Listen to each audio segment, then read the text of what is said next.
Hello everyone, how are you? कैसे हैं आप लोग?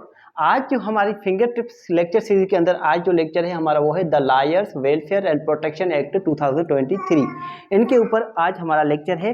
जो फिंगर टिप्स का मतलब है ना, वो ये है कि हमारे पास जो भी एक्ट है, मुकम्मल एक्ट, वो पूरा का पूरा एक्ट एक ही लेक्चर में कवर हो जाए। तो आइए हम इसकी जो है ना फिंगर टिप्स में इसको कवर करने की कोशिश करते हैं। ये हमारे पास एक्ट है the lawyers and welfare protection act 2023। ये अगर इसका पूछा जाए तो ये कम इनटू फोर्स कब हुआ था, ये कब पास हुआ था, ये जिस दिन पास हुआ उसी दिन ये इन्फोर्समेंट इसकी हो गई। ये हो गया था हमारे पास 29 मार्च 2023 को। 2000 हमारे पास 29 मार्च 2023 को ये पास हुआ था नेशनल असेंबली से, और उसी दिन से ये हमारे पास एप्लीकेबल हो गया। ठीक है, अब इसके अंदर टोटल चैप्टर कितने हैं? टोटल चैप्टर्स पूछे जाएं तो 3 चैप्टर्स हैं। ठीक है, टोटल सेक्शन अगर पूछे जाएं तो कितने हैं? 17 सेक्शंस हैं। ठीक है, यहाँ तक बात क्लियर है। तो आइए देख लेते हैं सेक्शन नंबर 1। ठीक है, सेक्शन नंबर 1 क्या बात करता है? Short title, extent and commitment. Short title क्या होगी?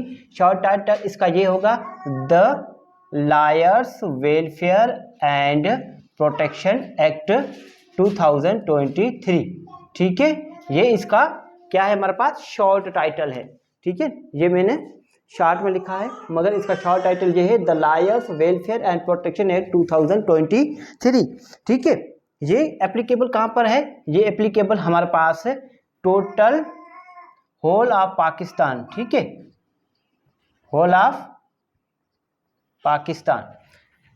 और इसी सेक्शन के अंदर, सेक्शन नंबर 1 के अंदर, ठीक है, ये कम इनटू फोर्स कब हुआ था? इसी डेट को 2000 हमारे पास है 29 मार्च 2023। ठीक है, और सेक्शन नंबर 2 बात करता है डेफिनेशंस की।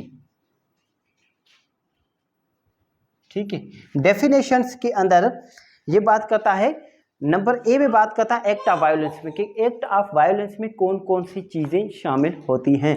एक्ट ऑफ वायलेंस में मतलब जो भी वकील हैं, जो भी वकलात हमारे पास हैं, पाकिस्तान के जो भी वकील से हैं, ठीक है, वो इम्पार्शल, ठीक है, फेयर और फियरलेस कंडक्ट करें केसेस के। ठीक है, और उनके दौरान अगर उनको हरासा किया जाए, ठीक है, उन पर क्या किया जाए? उनको हरासा किया जाए, उन पर कोर्जन किया जाए, मीन्स दबाव डाला जाए उन पर। ठीक है, ऐसे किस्म के सब एक्ट जो है ना, वो क्या है? ये हमारे पास एक्ट ऑफ वायलेंस आएगी। मतलब वकील को किसी भी तरह वाट एवर मीन्स हरासा करना, ये सब एक्ट ऑफ वायलेंस में आ जाता है नंबर ए में। ठीक है, यहाँ तक बात क्लियर है। नंबर बी बात करता है एडवोकेट कौन है? वकील वही है जो हमारे पास legal practitioner and bar council act 1973 जो कहता है कि वकील कौन है। एक वकील वही है जो वो हमारे पास डिफाइन करता है। ठीक है, और बार काउंसिल क्या है? बार काउंसिल भी वही कोड जो बता रहा है, वही बार काउंसिल है। कोड क्या है? हमारे पास क्रिमिनल प्रोसीजर सीआरपीसी कोड क्या है? कोड का मतलब वही कोड जो सेक्शन 5 के तहत एस्टेब्लिशमेंट की जाएगी, और उसके अलावा सब की सब कोर्टें जो भी पाकिस्तान में एग्जिस्ट करती हैं। गवर्नमेंट कौन सी? गवर्नमेंट मीन्स फेडरल गवर्नमेंट या फिर provincial government, as the case में बी डीम्ड फिट। यहाँ तक बात क्लियर है। अफेंस क्या है? अफेंस कौन से अफेंस? मतलब कोई भी ऐसा एक्ट जो इस एक्ट के तहत काबिले सज़ा हो तो फिर वो हमारे पास अफेंस माना जाएगा। प्रिविलेज कम्युनिकेशन कौन सी है? प्रिविलेज कम्युनिकेशन हमारे पास जो कानून शहादत में बताई गई है ना, वो प्रिविलेज कम्युनिकेशन है। ठीक है, और अब सेक्शन 3 क्या बात करता है? ये 2 अब 3 बात करता है अफेंस एंड पनिशमेंट्स। जो हमारे पास एक्ट है the lawyers welfare and protection act 2023, ठीक है, उसके अंदर, ठीक है, कि उसकी पनिशमेंट क्या है, उसकी सज़ा क्या है। अगर कोई भी शख्स कोई भी ऐसा एक्ट कमिट करे जो कि इस एक्ट के तहत वो ऑफेंस है, तो फिर उसकी सज़ा जो है 3 साल तक 3 इयर्स तक हो सकती है। 3 इयर्स तक मतलब हमारे पास 1 महीने से लेकर या 1 दिन से लेकर 3 इयर्स तक, ठीक है, 1 दिन से लेकर, ठीक है, डे 3 साल तक की सज़ा हो सकती है और 3 साल की सज़ा के साथ साथ 1 लाख रुपया जुर्माना भी हो सकता है, या फिर दोनों सज़ाएं हो सकती है। 1 लाख तक का जुर्माना एक्सटेंड टू 100,000 रुपीज़, ठीक है। 100,000 रुपीज़ का मतलब क्या है? 1 लाख रुपया। 1 लाख रुपये तक का जुर्माना हो सकता है, मतलब 1,000 भी जुर्माना हो सकता है, ठीक है, 20,000 भी जुर्माना हो सकता है, ठीक है, कितना भी हो सकता है, 1 लाख तक हो सकता है, या फिर दोनों सजाएं हो सकती है कि 3 साल सजा भी दे दे और 1 लाख रुपया जुर्माना भी दे दे। यहाँ तक बात क्लियर है? ये सब सेक्शन 1 बात करता है। सब सेक्शन 2 बात करता है कि अगर वो पहले से ही सजा याफ्ता है, ठीक है, तो कम से कम पहले यहाँ बात थी कि 1 साल 3 साल तक सजा, अब कम से कम आपने 1 साल की सजा देनी है, कम से कम, ठीक है, अगर दूसरी बार वो अफेयर्स कमिट कर रहा है तो। सब सेक्शन 2 कह रहा है, ठीक है। और ज़्यादा से ज़्यादा जो है वो 5 साल तक सज़ा हो सकती है अगर वकील को हरासा किया जाए किसी भी, मतलब इस एक्ट के तहत अगर कोई ऑफेंस कमिट हुआ है तो। यहाँ तक बात क्लियर है? उसके बाद जो हमारे पास जो फाइन है वो कितनी है? 2 लाख रुपीज़ तक, ठीक है, 2 लाख तक बढ़ा दी गई है कि 1,000 से लेकर हमारे पास 2 लाख तक, ठीक है। ये नहीं कहा गया कि कितनी होगी, स्पेसिफाई नहीं किया गया कि कितनी होगी, 2 लाख तक जो है वो हमारे पास फाइन जो है मुकर्रर की गई है। जहाँ तक बात क्लियर है? उसके बाद चले जाते हैं हम सब सेक्शन 4 पर। सब सेक्शन 4 बात करता है कि जो भी एक्ट इस एक्ट के तहत कमिट्स किए जाएंगे, ठीक है, जो भी जुर्म किए जाएंगे इस एक्ट के तहत, ठीक है, वो नॉन बेलेबल होंगे, वो नॉन जो है वो कंपाउंडेबल होंगे with permission of the court, और वो कॉग्निजेबल ऑफेंस होंगे, ठीक है। जो भी ऑफेंस होंगे वो क्या होंगे? ऑफेंस हमारे पास कॉग्निजेबल होंगे, ठीक है। कॉग्निजेबल ऑफेंस क्या होते हैं? नॉन बेलेबल होते हैं, और ये कंपाउंडेबल है but with permission of the court, with permission of court. यहां तक बात क्लियर है? उसके बाद चले जाते हैं सेक्शन नंबर 4 पर। सेक्शन नंबर 4 क्या बात करता है? सेक्शन नंबर 4 बात करता है इन्वेस्टिगेशन।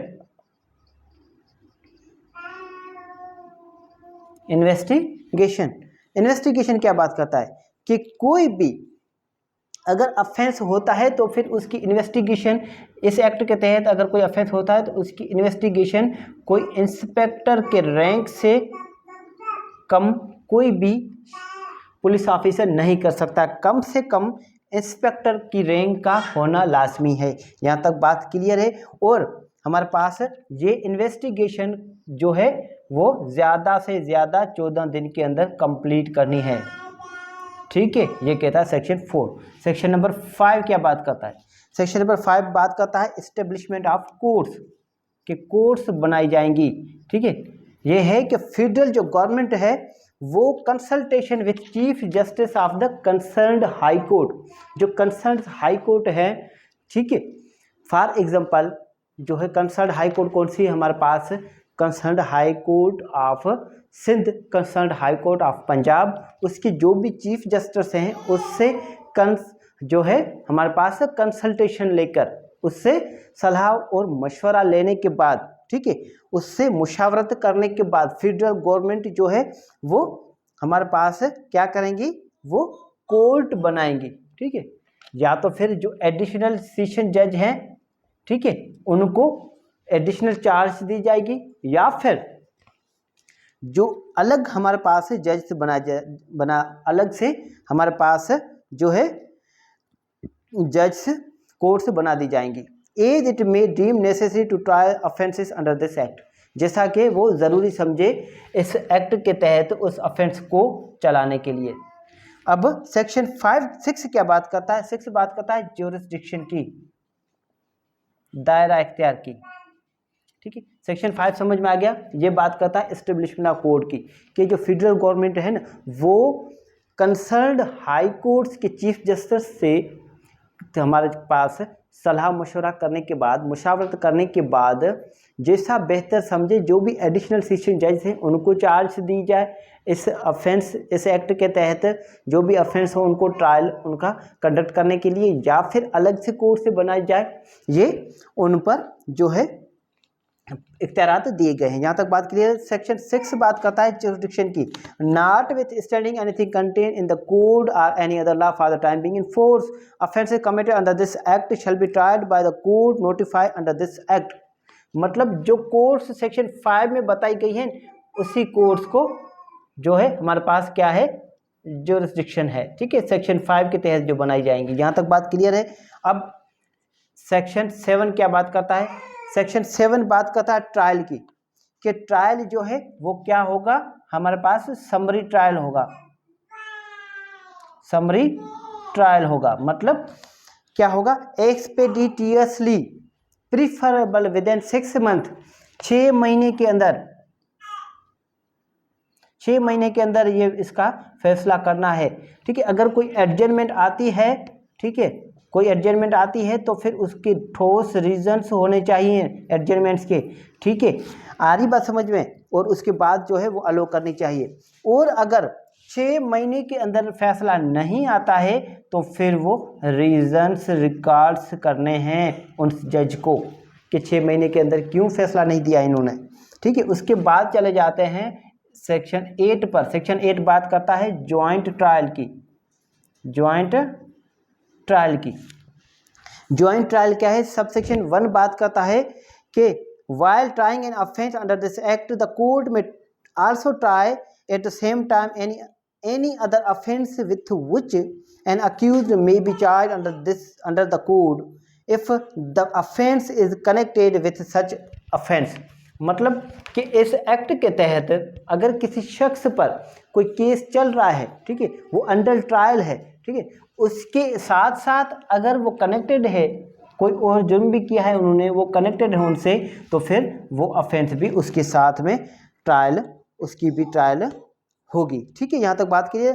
सब सेक्शन 2 बात करता है, ये आ जाता है डेफिनेशन की, कि सेक्शन 2 हमारे पास है, सेक्शन 2 का सब सेक्शन 1 क्लास ए सब क्लास 2 के अंदर कहा गया है ना, कि ये सब क्लास 2 के अंदर जो इंजरी वगैरह वकीलों की बताई गई है कि अगर वकील को कोई इंजरी हो, कोई हार्म हो, ठीक है, तो उसका ट्रायल इस एक्ट के तहत, उस पर ये एक्ट एप्लीकेबल नहीं है, वो कोई और ऑफेंस जो है एक्ट एप्लीकेबल होगा, जो उस इंजरी, जो उस हार्म को जो है वो कवर करेगा।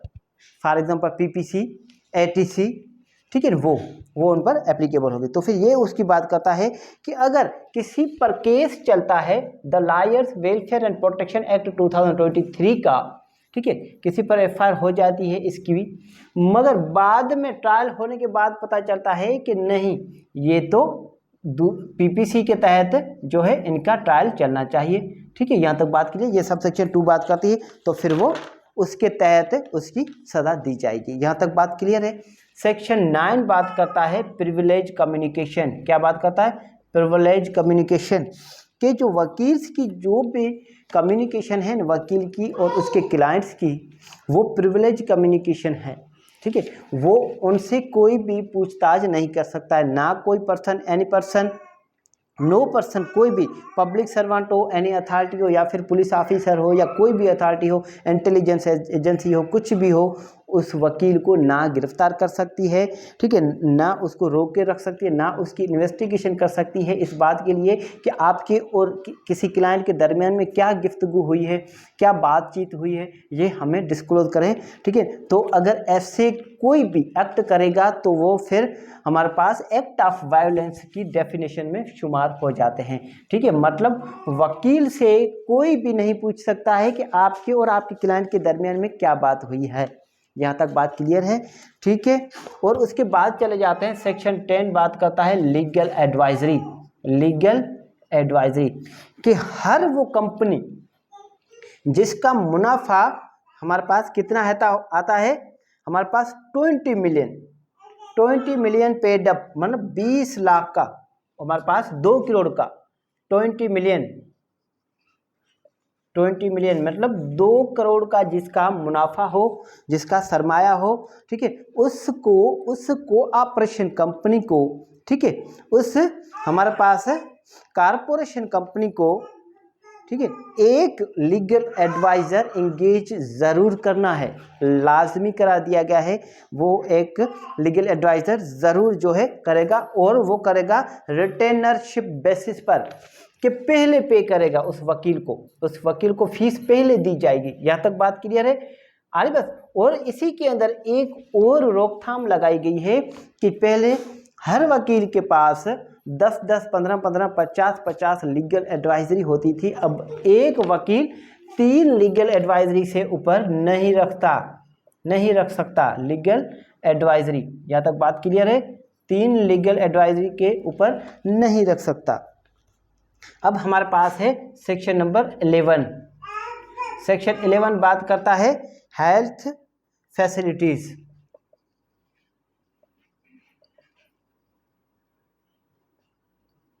हेल्थ फैसिलिटीज के जो प्रोविजंस दिए गए हैं उनका क्या फ़ायदा है वकीलों को, कि जो भी गवर्नमेंट और सेमी गवर्नमेंट हैं, ठीक है, वो हर वकील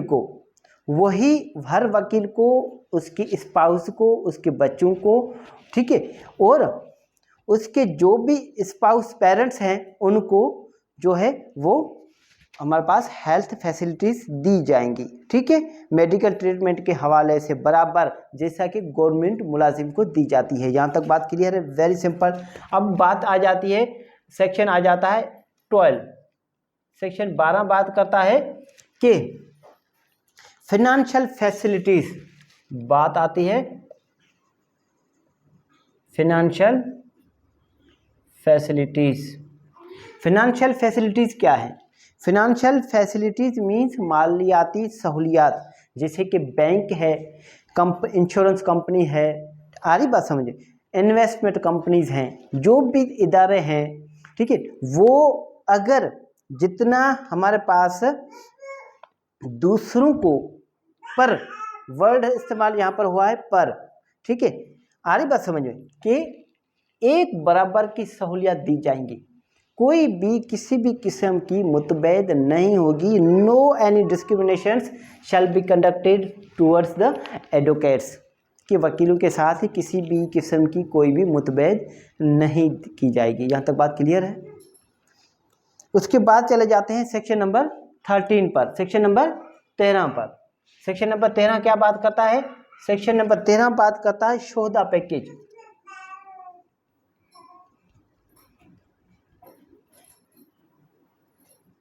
खुदा ना करे ऐसे पैकेज से खुदा बचाए।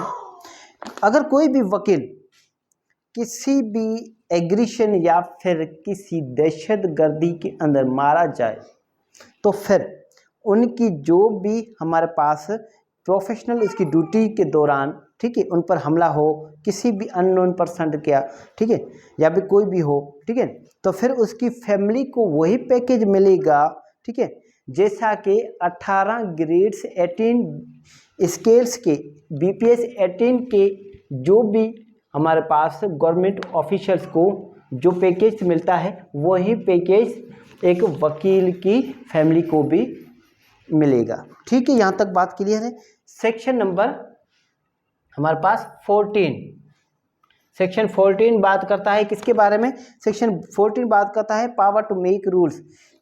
यहाँ पर फेडरल गवर्नमेंट को पावर्स दिए गए हैं कि वो कोई भी रूल्स बना सकते हैं इस एक्ट के मकसद को पूरा करने के लिए। सेक्शन 15 बात करता है, सेक्शन 15 क्या बात करता है? सेक्शन 15 बात करता है ओवरराइडिंग इफेक्ट, कि इसका इफेक्ट क्या होगा? इसका इफेक्ट जो है वो सुपीरियर रहेगा, दूसरे एक्ट्स में कुछ भी कहा गया हो, मगर इस एक्ट के तहत अगर कोई ऑफेंस होता है तो फिर उसके लिए ये एक्ट जो है वो सुपीरियर रहेगा दूसरे एक्ट्स के, हमारे पास उसके लिहाज से ये हमारे पास सुपीरियर रहेगा, इसका इफेक्ट जो है वो सुपीरियर रहेगा। यहाँ तक बात क्लियर है। उसके बाद चले जाते हैं सेक्शन नंबर 16। सेक्शन 16 क्या बात करता है? सेक्शन 16 बात करता है एप्लीकेशन ऑफ द कोड, कि जो सीआरपीसी है ना, वो सीआरपीसी बिल्कुल ऐसे ही एप्लीकेबल होगी, ठीक है, बिल्कुल कंप्लीटली एप्लीकेबल होगी, ठीक है, मगर कोई ऐसा प्रोसीजर इस पर एप्लीकेबल नहीं होगा जो कि इस एक्ट के इनकंसिस्टेंट हो, इस एक्ट के प्रोविजंस के इनकंसिस्टेंट हो, मतलब गैर हमारे पास मुत्तफिक हो, यहाँ तक बात के इसके खिलाफ हो, ठीक है, मतलब पूरा प्रोसीजर अडॉप्ट होगा, पूरा जो है सीआरपीसी एप्लीकेबल होगा, मगर क्या होगा, not inconsistent with anything content in this act, मतलब इस एक्ट के अंदर जो कहा गया है, ठीक है, the lawyers welfare and protection act के अंदर जो कहा गया है उसके खिलाफ कोई चीज इस पर एप्लीकेबल नहीं होगी सीआरपीसी की। आ रही बात समझ में? सीआरपीसी पूरा का पूरा एप्लीकेबल है, मगर ऐसी कोई चीज एप्लीकेबल नहीं है जो इस एक्ट की खिलाफ वर्जी करे। जहां तक बात क्लियर है। अब रिमूवल, सेक्शन 17 बात करता है रिमूवल ऑफ डिफिकल्टीज, कि डिफिकल्टीज को हटाया जाए, ठीक है, डिफिकल्टीज को कौन हटाएगा? फेडरल गवर्नमेंट में by notification in the official gazette, कि फेडरल गवर्नमेंट जो है ना वो ऑफिशियल गजेट में एक नोटिफिकेशन निकालेगी किसी भी कंफ्यूजन के मुतालिक। अगर इस एक्ट के तहत कोई भी कंफ्यूजन आती हो तो फिर कोई ऐसा नोटिफिकेशन जारी करेगी फेडरल गवर्नमेंट कि इस कंफ्यूजन को इस तरह हल किया जाए। आ रही बात समझ में? उस कंफ्यूजन को दूर करने के लिए, उस डिफिकल्टीज को रिमूव करने के लिए, ठीक है, मगर ऐसा कोई नोटिफिकेशन जारी नहीं करेगी प्रोविंशियल गवर्नमेंट जो कि इस एक्ट के हमारे पास ही क्या हो, इनकंसिस्टेंट हो, इस एक्ट के खिलाफ हो, इस एक्ट की खिलाफ वर्जी हो जिस नोटिफिकेशन के अंदर, मगर जो भी ज़रूरी हो इस एक्ट की किसी भी डिफिकल्टीज को रिमूव करने के लिए जो भी नेसेसरी हो, ठीक है, इससे एक्ट के मकसद को पूरा करने के लिए जो भी डिफिकल्टीज आ रही हो उसको रिमूव करने के लिए हमारे पास प्रोविंशियल गवर्नमेंट ऑफिशियल गजेट में नोटिफिकेशन जारी करेगी, ऑफिशियल गजेट में नोटिफिकेशन जारी। फॉर एग्जांपल कैसी डिफिकल्टीज? फॉर एग्जांपल यहाँ पर कहा गया है कि कोई भी एनी पर्सन या फिर ऑफिशियल इस वकील पर दबाव नहीं डाल सकता, ठीक है, अगर यहाँ पर एक वकील दूसरे वकील पर कोई किसी किस्म का दबाव डाले, ठीक है, हरासा करे, तो फिर क्या ये एक्ट उस पर एप्लीकेबल है या नहीं है? इस तरह के क्या है, ये हमारे पास डिफिकल्टीज रिमूव करी जाएंगी। यहाँ तक बात क्लियर है, बहुत सिंपल है, ठीक है, ये हमारे पास था क्या, इसकी फिंगर टिप्स पर। अगर फिर भी किसी किस्म की कोई कन्फ्यूजन हो आप मुझसे पूछ सकते हैं। अगले लेक्चर्स में हम इसके बारे में डिस्कस करेंगे कि ये इसका पर्पस क्या है, इस एक्ट को जो है पास करने का, नेशनल असेंबली ने जो एक्ट पास किया है इसका मकसद क्या है। Thank you so much.